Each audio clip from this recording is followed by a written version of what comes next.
All right, we're going to go through the whole process.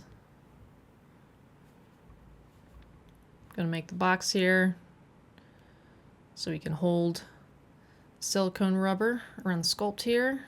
We've already got the first layer on, which is in another video, and I explain why I do that. I have used this silicone rubber before. I've used it in another video. I can go ahead and link it in the description.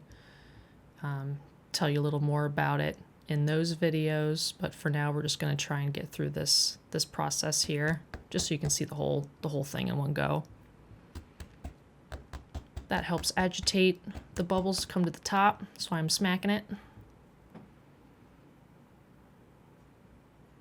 Start filling up the box. Always start in the corner, bottom corner, and let everything slowly fill up. Make sure you get all your nooks and crannies filled.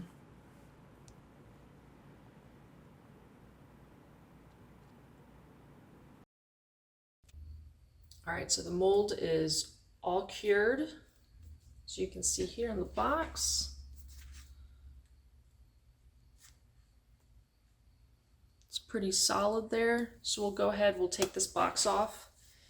And the opening, because we glued it to this base here, the opening will be down here, so that when we take this out, there will be an open gap in here. And where that open gap is, this is the front of the sculpt, this is the back of the sculpt. There's not as much detail, and the front of his face isn't there either. So we're gonna cut a jagged line down the mold so we can get him out and start casting. So let's get that going.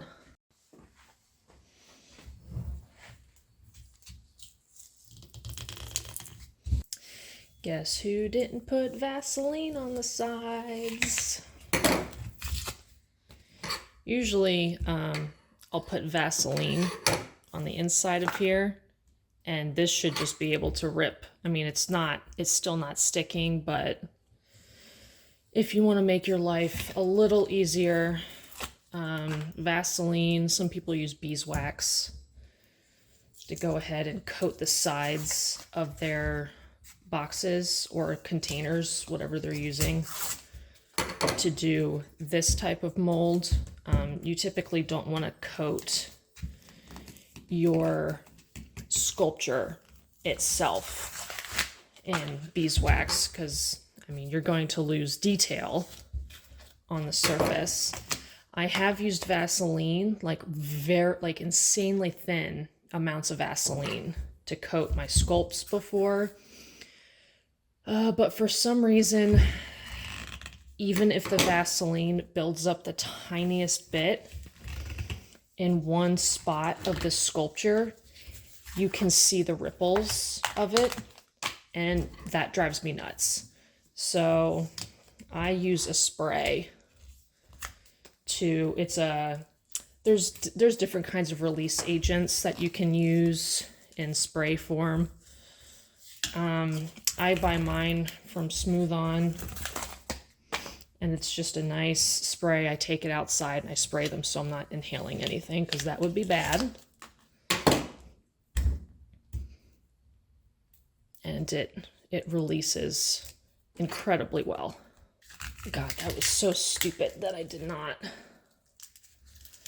put Vaseline on this. That was very dumb of me. All right, and there's our sculpt starting to show itself here. All right. So let's see if it'll focus here. Maybe not.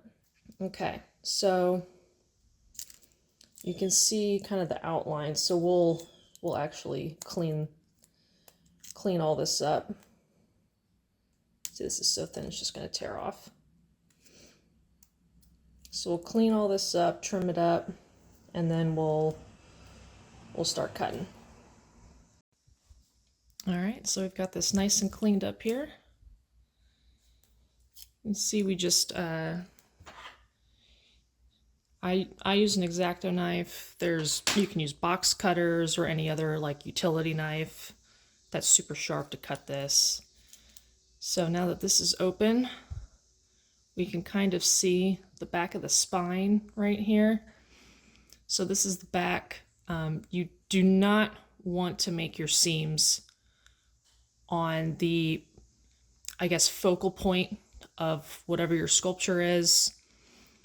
This has a face. Never put seams down the face, especially at least the front of the face. Cleaning it up, that makes it a lot more difficult to clean.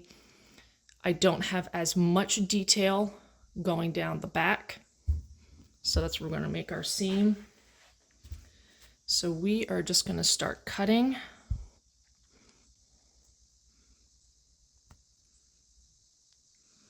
And I'm going to kind of make it jagged.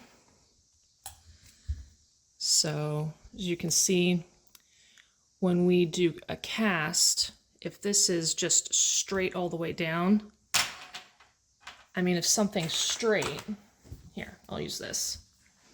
If you just make a straight line down the middle, look how much that moves around. Your seams and overflow between these gaps is going to be crazy. So you want to make it jagged. So when you put it together, it closes. This mold's kind of old, so it's starting to get kind of abused, but you can see it goes together much nicer, and you move it around. That's not moving. That's staying closed. So we want to cut this nice and jagged. I'm going to stand up here so I can see this better for myself. Let me try and make sure I don't get too much of a shadow cast onto here. And I'm actually noticing with this mold as well. I did this mold and another mold when it was much colder in here. And that silicone rubber actually felt much more fragile. And this is now summertime, and I'm actually noticing this feels much more sturdy. And pulling this apart, I feel like it's not tearing by itself. So it seems like temperature definitely plays a factor when you are curing your silicone rubber and even resin.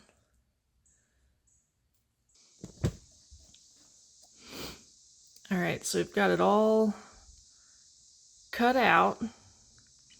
So I had to, in order to birth this thing out of here, had to cut a little bit at the top of his cranium.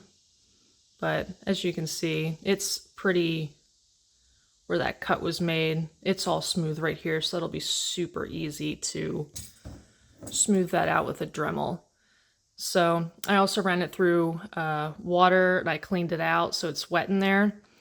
So it needs to dry, so I'll just turn my heat gun on the lowest setting and I'll just point it in here so we can get that nice and dry in there before we do any kind of casting, because you do not want this to be moist when you try and cast even if you put some kind of anti-stick in here, the resin might not cure properly, with the possibility of mixing with the water if there's leftover oil.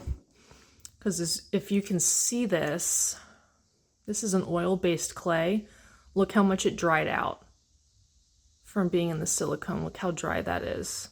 So that means the silicone, which is why I clean this out with dish soap.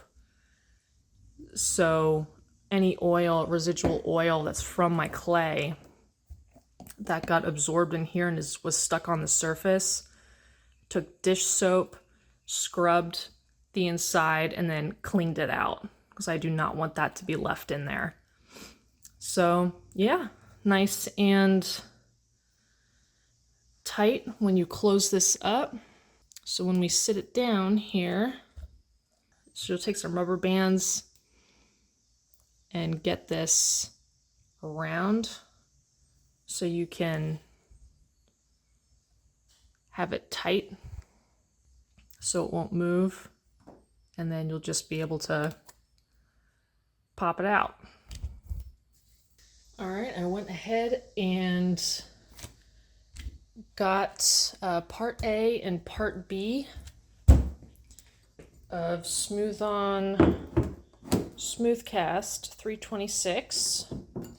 It cures a little slower than the Smooth Cast 325, which is what I've used before for my little mushroom guys. So for these guys, this is done with the 325. This cures within, the 325 cures within 10 minutes. And you can pop that out of the mold.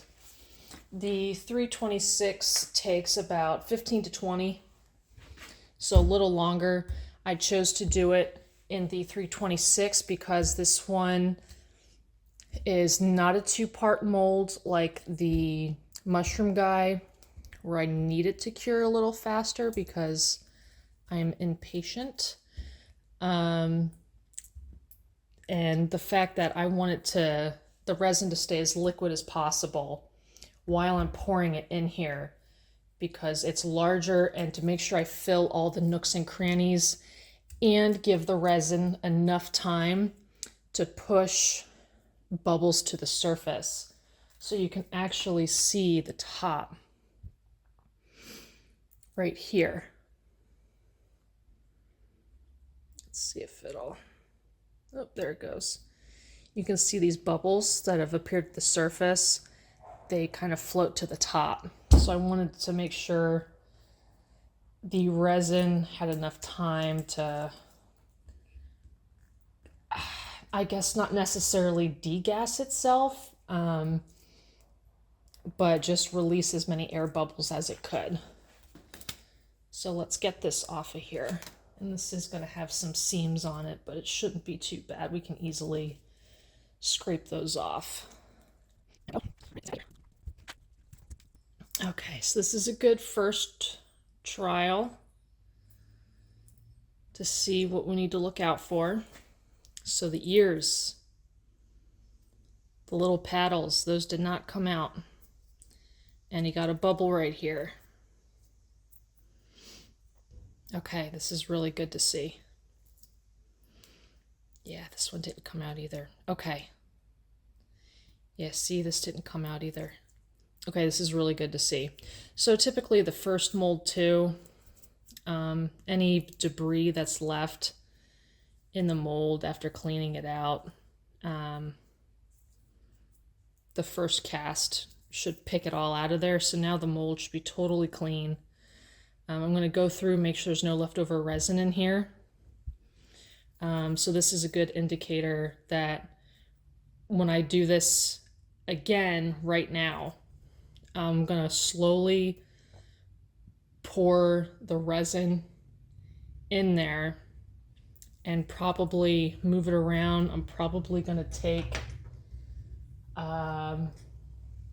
this as well and stick it in there, and stick it in the places where this part of the head is, so I can try and push that resin in those small crevices. So this was a good test. So we'll put that in the initial mess up pile, and I'm going to clean this out and we're going to do it again. All right, it came out. All the little paddles on his ear.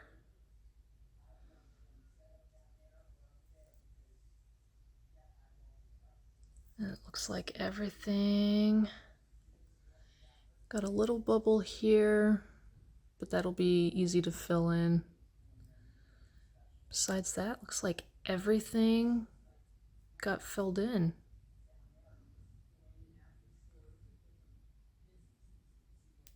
So that's great. Oh, got a little bubble here. Gotta fix that guy too. All right, I'll let him dry, and we'll we'll keep seeing if we can just get a better and better mold, but looks like this one came out pretty well considering how small some of these spaces are. And we'll go from there.